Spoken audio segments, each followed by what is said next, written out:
Bersama kita telah bergabung dengan pengamat penerbangan Pak Samudra Soekardi. Selamat siang Pak Samudra.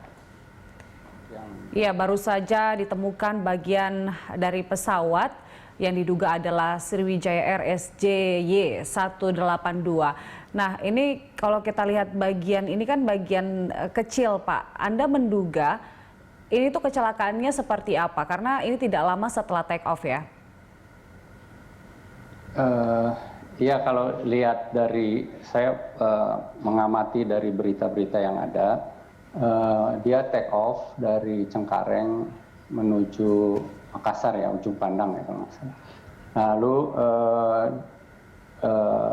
dia udah posisi take off, posisi istilahnya posisi menuju ke 13.000 kalau nggak salah, di 13.000, tapi pada posisi 9.000-an dia lost contact dan terlihat di radar dia dalam 1 menit kecepatannya berubah ke arah bawah dan hilang gitu.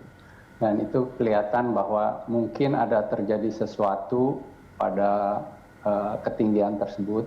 Karena posisi itu masih climbing ya, pada posisi take off, dan dia climbing menuju ke atas dari 6.000, 7.000 sampai nanti dia minta 13.000 gitu. Dan dia mungkin balik arah atau arahnya berbeda, dan dia menuju, biasanya kalau pesawat itu di atas 25.000-an gitu, sampai 35.000-an kalau menuju ke cruisingnya.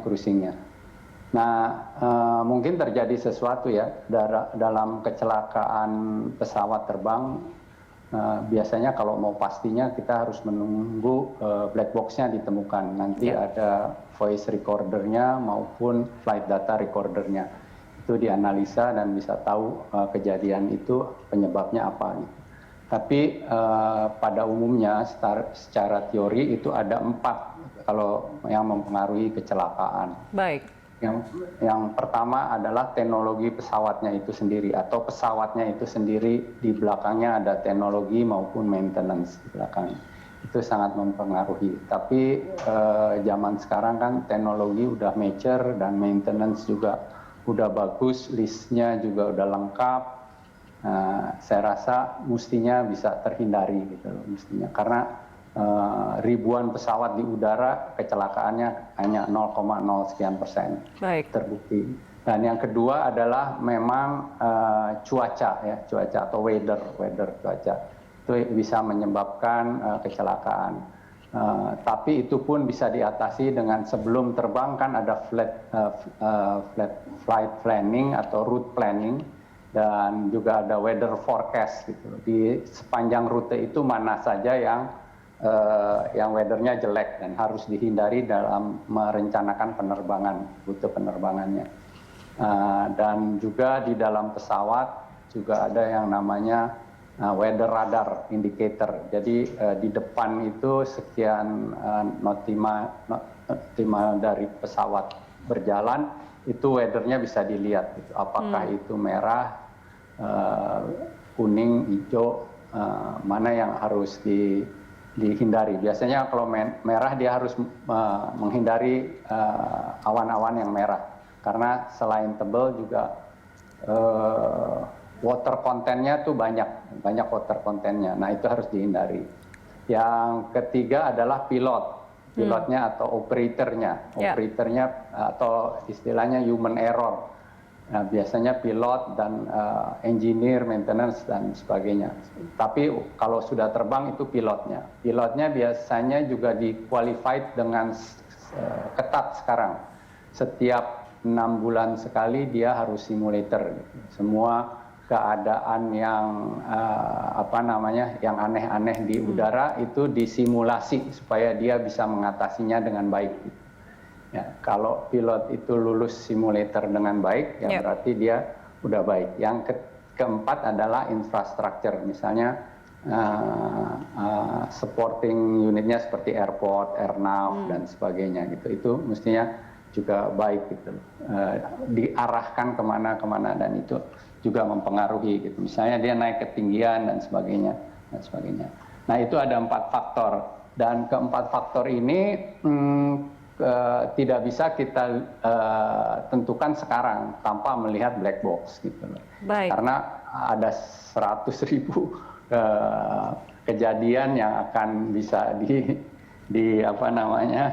dihasilkan dari itu gitu loh. Jadi kita harus melihat black box-nya.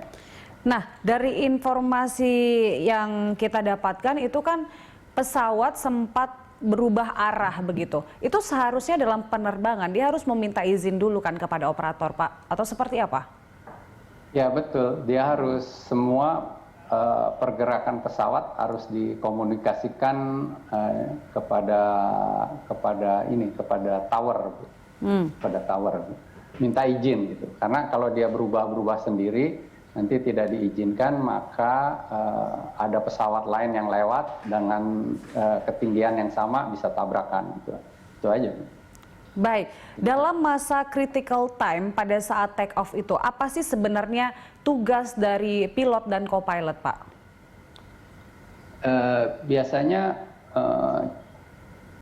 kalau co-pilot itu membacakan checklistnya, kalau pilot itu melaksanakan controlling di dalam cockpit itu sendiri. Biasanya kalau take off ya atau take off itu yang utama adalah selain direction yang dia ambil, juga yang paling krusial adalah kemampuan daripada engine-nya. Yeah. Jadi engine-nya harus kalau nggak salah 99% dia harus powernya harus mencapai gitu. Kalau tidak dia tidak bisa take off. Baik. Nah, selama juga critical time itu, apa saja sih keputusan-keputusan yang bisa diambil? Misalnya ada kendala dari cuaca ataupun kendala lain yang dialami pilot seperti itu, Pak? Biasanya sih kalau dia RTB gitu loh, nggak jadi take off, nggak jadi meneruskan take off dengan seterusnya, dia namanya RTB, return to base, atau kembali ke tempat semula gitu. Itu karena masalah engine gitu loh, masalah engine atau masalah ya power, karena dia kan sedang naik, sedang cruising terus gitu loh. Jadi dia sedang naik, itu kalau memerlukan power yang sangat kuat sekali gitu. Nah, biasanya kalau engine-nya ada trouble, dia berbalik ke arah dan minta kembali ke airport atau ke pangkalan yang sebelumnya. Dan itu masih bisa dilakukan return to base itu pada ketinggian kurang lebih 10.000 kaki? Bisa, di mana aja kalau dia ada gangguan, dia cepat bisa. Kalau misalnya cuma satu engine mati gitu, dia bisa, masih bisa. Baik. Kecuali dua engine mati. Kalau dua engine mati dia nggak bisa gitu loh. Kalau yang pesawat ini nggak bisa. Kecuali gliding seperti di Solo itu dua engine mati, Garuda waktu itu tahun berapa ya? Saya lupa. Nah itu di Solo dua engine mati. Jadi dia hanya gliding tapi dia bisa landing di air di Bengawan Solo waktu itu. Baik, kalau kita lihat ini ditemukannya beberapa bagian pesawat ini kan di perairan, Pak. Apakah memang ada kekhususan begitu, ada situasi yang khusus ketika harus terbang melewati perairan atau seperti apa? Kebetulan dia di atas laut, Bu. Iya. Posisinya di atas laut. Jadi begitu dia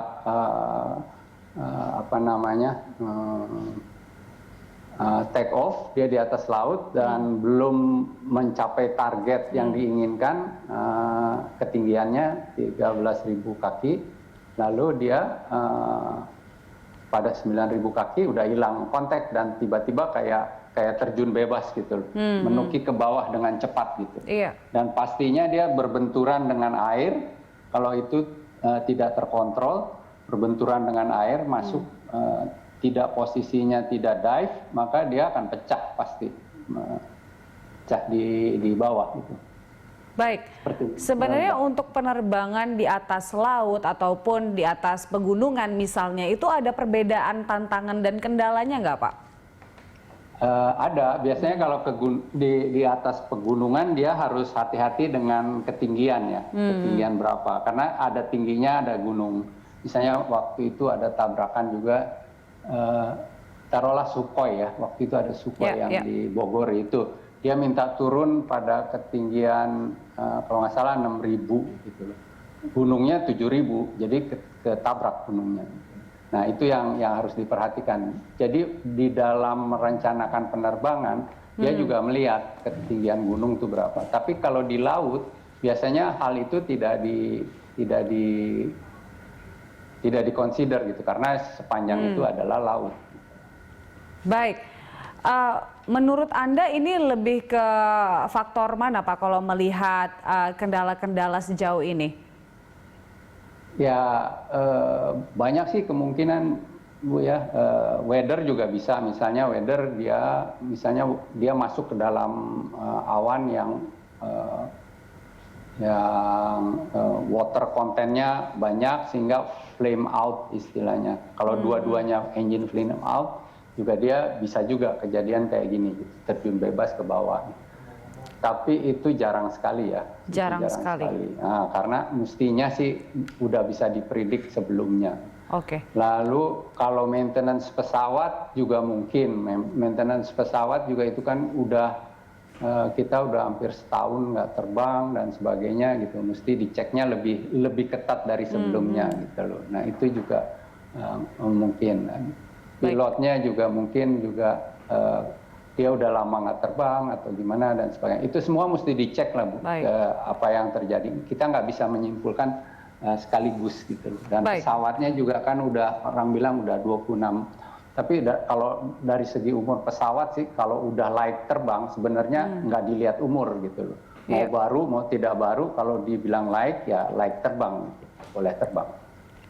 Baik, Pak Samudra, kita masih akan lanjutkan nanti. Kita melihat bagaimana temuan dari KRI Gilimanuk yang diduga adalah bagian dari pesawat Sriwijaya Air SJ182 beberapa saat yang lalu. Ya, kita lihat ini pemirsa, ini adalah tim dari TNI Angkatan Laut yang kabarnya baru saja mendapatkan bagian dari pesawat yang diduga Sriwijaya Air SJ182. Berdasarkan laporan dari reporter kami, Ramaditya, bahwa bagian pesawat ini berwarna biru dan diduga adalah bagian belakang dari Sriwijaya Air SJ182.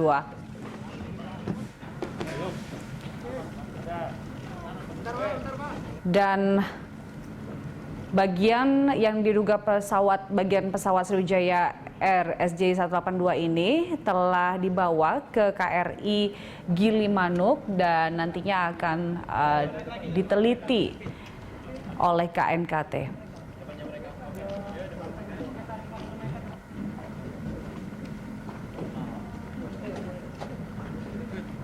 Ya, ini dia adalah temuan sementara dari TNI Angkatan Laut untuk pencarian hingga siang hari ini, dan rencananya untuk pencarian sendiri pemirsa masih akan dilanjutkan hingga sore nanti jika memang tidak ada kendala baik itu dari sisi ombak dan faktor-faktor lainnya.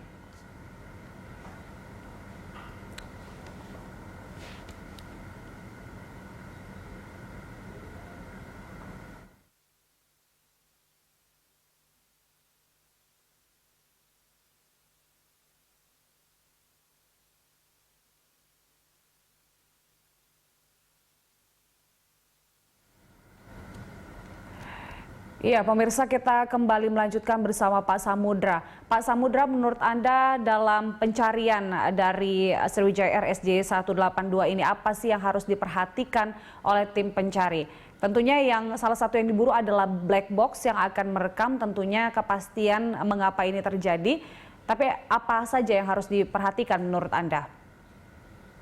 Ya, tentunya yang paling penting adalah black box, karena black box itu yang merekam baik pembicaraan maupun data-data penerbangan yang ada di pesawat pada saat itu dan sebelum itu. Biasanya kalau black box itu ditaruhnya di bagian yang konstruksinya itu kuat gitu loh. Jadi di bagian belakang biasanya namanya cone yang luncip ke belakang itu. Karena itu di situ ditaruh biasanya kanal konstruksinya kuat, dia akan tetap di situ gitu. Nah, itu kalau bagian belakang yang ditemukan pasti segera akan ditemukan. Di black box itu ada dua black box, yaitu satu flight data recorder maupun yang kedua adalah voice data recorder. Itu dua-duanya. Warnanya orange meskipun disebut black box, tapi untuk menarik warnanya orange. Biasanya dia juga mengeluarkan signal sampai begitu ada benturan, dia mengeluarkan signal sampai waktu tertentu. Gitu. Kayaknya kalau 1 hari atau sebelum 1 hari 24 jam ini dia masih bisa didetek signalnya, beaconnya. Itu aja yang pertama itu. Tapi karena ini kedalamannya cukup dalam ya, hampir 2 km lebih ya itu ya. Tadi ditemukan di kedalaman 23 meter, Pak. Oh, 23 meter. 23 meter ya. Itu masih nggak terlalu dalam seperti yang waktu itu. Ini di Laut Jawa sih ya, Laut Jawa. Cuman arusnya memang kuat ya. Kalau misalnya itu terpecah, biasanya kalau kokpitnya mengarah ke mana? Ke timur gitu, dia akan ke bawah arus biasanya sampai jauh gitu. Waktu itu kan nggak dapet ya. Kecelakaan Lion Air atau Baik, Pak Samudra, terima kasih telah bergabung bersama kami untuk siang hari ini. Pemirsa, Samudra Soekardi, pengamat penerbangan.